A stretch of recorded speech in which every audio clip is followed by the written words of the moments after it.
How's it going, everybody? We are going to be starting a Raid Shadow Legends journey from the beginning game all the way to the end game.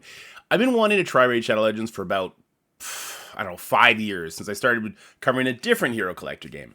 I love medieval times, themes. Raid Shadow Legends has always been on the radar, but I never had the time to get into it. But now that I'm a full-time content creator, I absolutely do. And that's what we're going to do. I'm going to go through the entire beginning of the game, into the mid game, into the end game. We're going to see how long that takes, talk about all the progression paths, talk about pitfalls, talk about secret tips to get really elevated in your account quickly. I'm just a week in now. I guess I'm on day 6. And every day I've still enjoyed logging in. I've seen meaningful gains every single day. I'm getting lots of energy all the time to play with, so I never have to put the game down because there's nothing to do. I put the game down because I gotta go take care of the kids or something like that, right?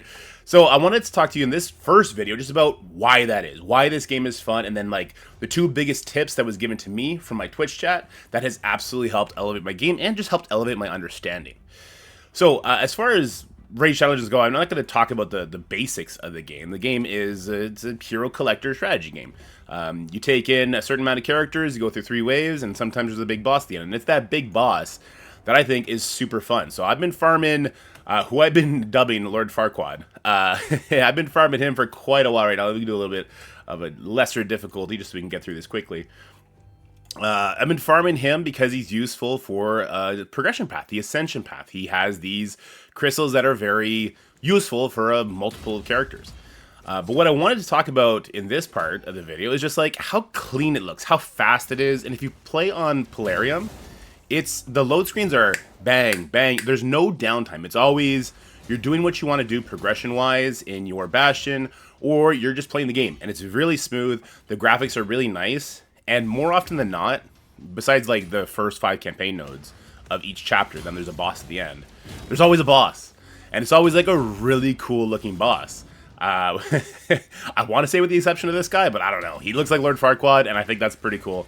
I really like this whole boss mechanic that they lean into super big into the game. Like there's boss fights around every single corner. I like how thematically it feels exciting. Each boss has their own strategies. There's the affinities, so it's got that like red beats blue, blue beats green, green beats red, and then Void is not strong against anything, but not weak against anything either.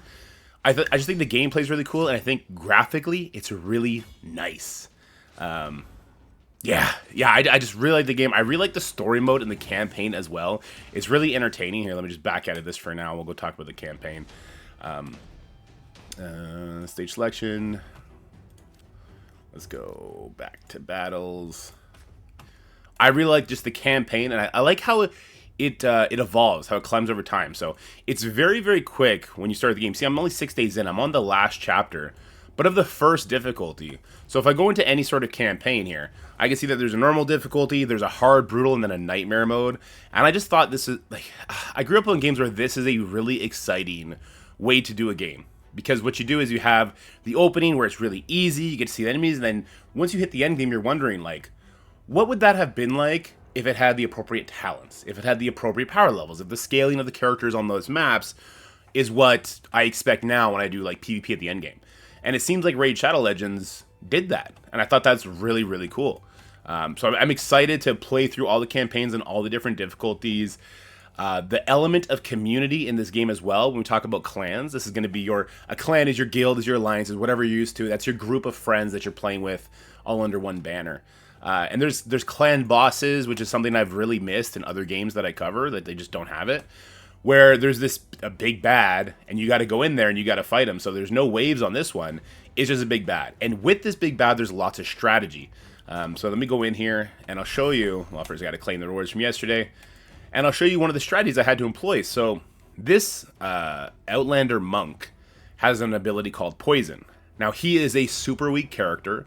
He is not very interesting in his own right. But just because he has poison, he brings value to this boss, which I was having a really hard time making progression on.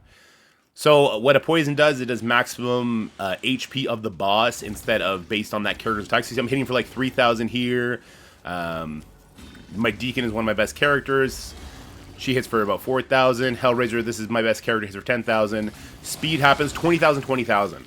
So we hit for 40,000. I believe Poison has a cap at 50,000, but he's a nobody I pulled from a random regular crystal who elevated how far I can push the boss and help my clan. I thought that was really cool to have those nuances in the game. And I think that's missing in other games. So there's little tricks to really improve your scores in what you're doing. And I thought that was really cool. I gotta let this one play out because it costs a key, and you only get 2 keys a day, and I can't let my lines down, so we're gonna let it play out. Our poison guy died. Now, I just unlocked him. I just brought him up to 3 stars. Stars is something we'll talk about in a different video because I think it deserves its own conversation. But once I get him bigger and he can live for 2 turns and do that twice, it's nearly going to... it's going to add like an additional 30% of damage total for me, which is kind of crazy. Because it did 40,000, so already it's about 20% of my damage done, which is really cool. So besides just having really cool bosses to fight that are really thematic and really interesting in the strategy you can employ to get through them, there's also so many characters, some of which are really, really cool. Actually, a lot of which are really, really cool. And I'm excited to unlock them and play around with them and see how strong they can be. If you haven't downloaded the game yet, make sure you check out if there's free promo codes to be used right now. If you use my QR code, which is right there, you're going to get a bunch of free goodies. That's really helpful. But you can also use a different promo code on top of that for additional benefits. Okay, so let's look at high elves real quick, because there's a high elf in here in particular that I'm going to suggest people take, or maybe he's not a high elf. Maybe because she's a high elf. It's the beginning character, Kayle, because there was a choice of 4 characters. There was Gallic, that girl you just saw there, Kayle, and then there was a paladin of some sort. She's probably in here. But Kayle is by far the best character for the early game. I believe it was her right here. Yeah, it was definitely her. She's the other 4th starter.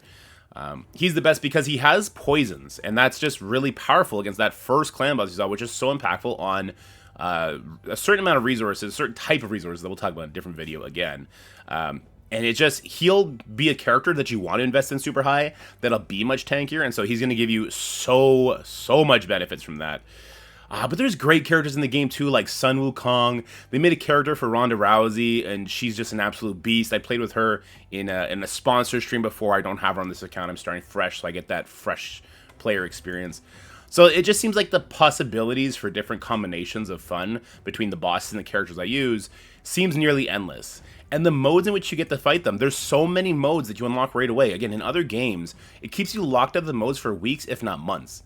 So in my first day, I unlocked Campaigns, Dungeons, Arena. In my second day, I unlocked Faction Wars and Clan Bosses.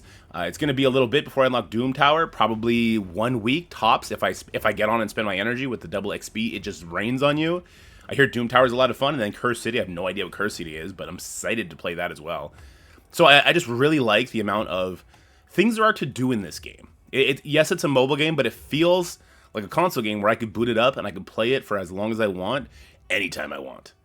All right, with that out of the way, that's my little advertisement for Raid Shadow Legends. The real reason I think you should play it, because I'm playing it now, and I want to have a bunch of friends to play it with and go on this journey and discover all the pitfalls, all the good stuff that we can do, and push and take out some really cool looking bosses while collecting some really cool characters. So if you do want to join me, hit that QR code right there with your phone, or the link in the description below will be right at the top, and download it, get a bunch of free goodies. It supports the stream because I am having a little partnership with Raid Shadow Legends. I reached out to them and they were into this, so good. But before I leave, I want to give you some tips that my chat had told me that absolutely changed how quickly I was growing. I'm only on day 6, but if we look at my champions, I got a bunch of purple stars already. I got a bunch of 4-star characters. I got accessories. I got masteries and skills on certain characters. He's completely maxed out on his skills, which I think is really cool. He hits so hard because of it. And the best tips I got were do your quests daily. So every single time you log in, you're going to get quests. Do these daily. It takes about 5 minutes. That'll help you complete your weekly, which is going to give you a chance at a rare, epic, or legendary character. The first one I got was an epic. And then every month, you're going to get one of these sacred shards, which is a guaranteed epic or legendary character, which is just a really strong character that's going to really push your roster and just inject fun for you every 4 weeks. You're like, boom, here's fun, right? So I'm super excited about that and playing that. And then your missions. So the flow of the game can be a little confusing at the beginning if you don't know what you're walking into, but missions is how they ease you into it. They show you like, hey, on you. So for instance, the attacked artifact. Equip 2 attack characters with plus 12 gauntlets, boots, and chest plates with attack percent as their primary stat. So it's showing you that these items can roll with a different primary stat. For instance, these gloves have crit rate. but these boots have attack percent. Now, if it's an attack character, you probably want to have attack percent, and that's something that the missions gently nudge you towards. I'm going to make those things super clear in future videos when we talk about gear, talk about different progression paths and stuff like that. But it's also going to show you, like, hey, you need to upgrade stars, because stars are kind of the most defining factor of how powerful characters are. It shows you, hey, you should be on this campaign now, you should be able to hit this rank in arena, you need to farm these gears, and then you can see how it works. This boss drops this kind of thing, go farm that. So missions are definitely kind of your guiding path in the game, which I think is really good, and there's amazing rewards at the bottom. So I'm about to get 300 gems, and then I'm going to get one of the sacred shards where I get an epic or legendary character. I think that's super cool. And I've been told this character over here, the Arbiter, is super powerful. This seems to be about a, if I go based on this, maybe a 4, 5, 6 week adventure, depending on how much more difficult the missions get. So I'm excited for all that. I'm just excited for the game in general. And we have a clan right now. I think we're going to have to open up a second clan, because this one got filled super quick with chat. But we got a clan. We're going to start more. If you want to join in, join that dorky experience. I know a lot of us are looking for a game that we can quickly play whenever we want and however we want. This is probably going to be the game for you. Anyway, if you like this video, please like, share, and subscribe. Use that code to download Raid Shadow Legends. Share it with your friends. It does support the stream in a big way. Hope you guys have a wonderful day, and I'll see you next time. Bye for now. That's it for the video, guys. I hope you enjoyed it. If you did, make sure you like, share, and subscribe. Stay happy, healthy, have fun, and I'll see you in the next one.